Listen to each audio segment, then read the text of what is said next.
See, first of all, let me clear the question given by your teacher is little bit confusing. I mean to say it is completely confusing because you see, I think this is your question. This, I think this is your question.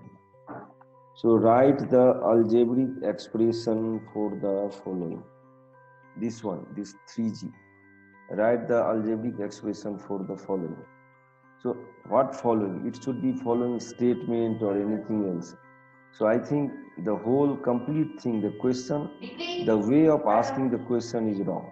So he should ask, he must ask, write the algebraic expression for the following statement, and he must have given some statement, and that we have to change in the form of mathematical expression. So question number 3G is incomplete and you can't form any expression. Okay, let us see what he is doing. He has written choose a number and he has already chosen a means x, a variable as a number.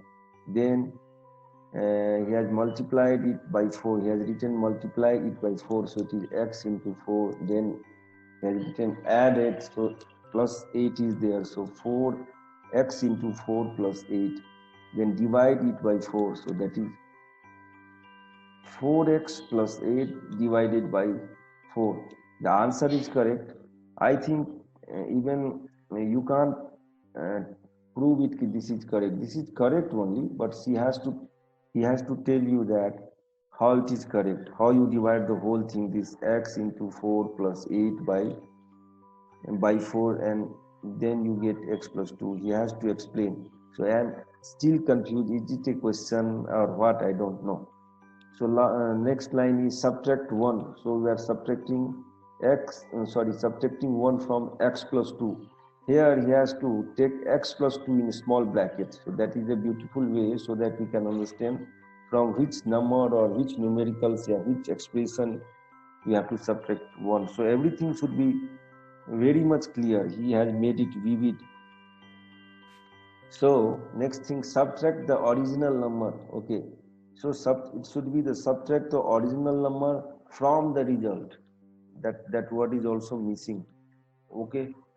He has done what? 1x plus 2 minus 1, a minus x. So this x plus 2 minus 1 minus x. Okay. So again this x plus 2 minus 1, in place of x plus 2 minus 1, it should be x plus 1, then he has to use minus sign and then x. So it should be x plus 1 minus x. Then x and x gets cancelled and the answer will be 1. But why he is writing like this, I don't know. So I can't solve. Nobody can solve this because this question is incomplete and you can see it is totally wrong. Now let us come to the question number 4. The question number 4 is write the algebraic equation for the following statement. Here statement word is missing. So we don't need to solve them. Okay, right? This is 80% correct. Now the question is, statement is Bunty bought notebook at 30 rupees per notebook and he bought notebooks of what? Here of is missing. What he is doing I don't know. So of worth 960 rupees. So how many notebooks did he buy? So this is a statement, simple statement. Now this statement should be converted into the algebraic equation. That is the question given by your teacher. So see, now this can be solved. Means this can be converted into the equation. So now let us see how I convert it. Okay.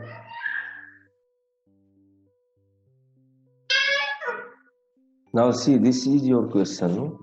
This is the given statement and you have to convert it into the equation. The statement is Bunty bought notebooks at rupees 30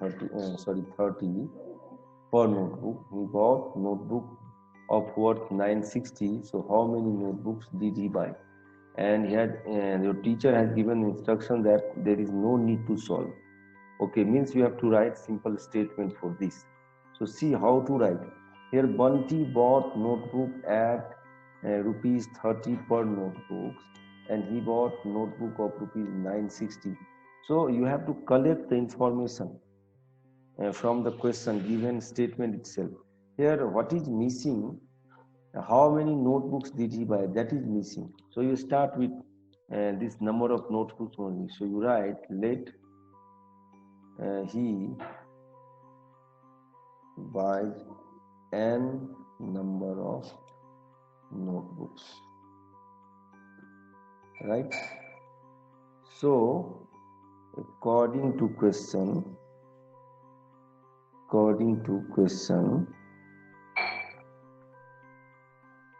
what?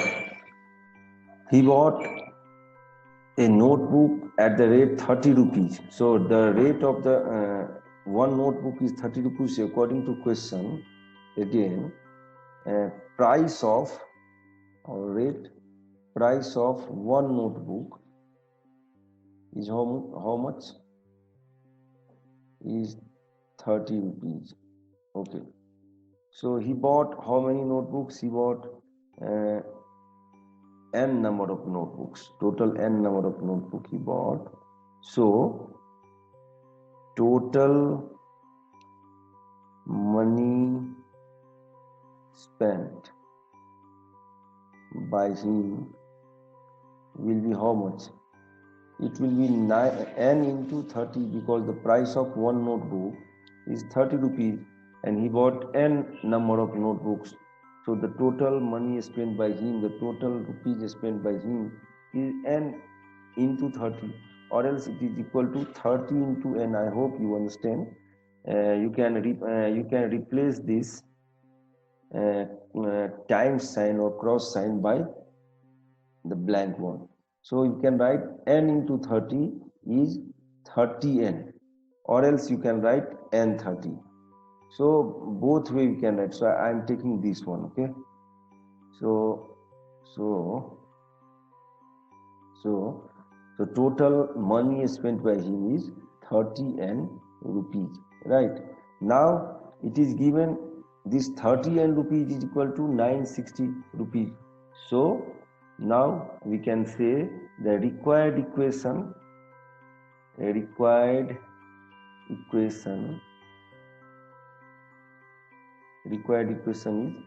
30n is equal to 960. Okay. So this is your required equation and this is your answer too. See here, I have not taught you what is the equation. So little bit introduction I am giving.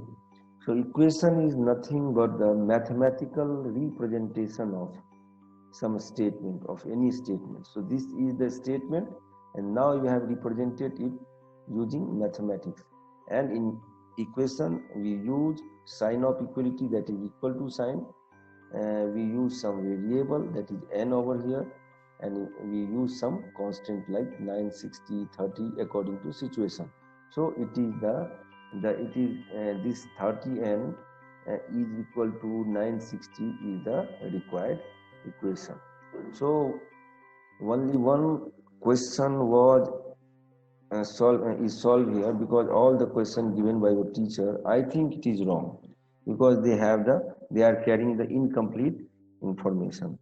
So hope you understand this, the first and last sum, how to convert the given statement into a mathematical equation. Okay. So thank you very much. Bye bye.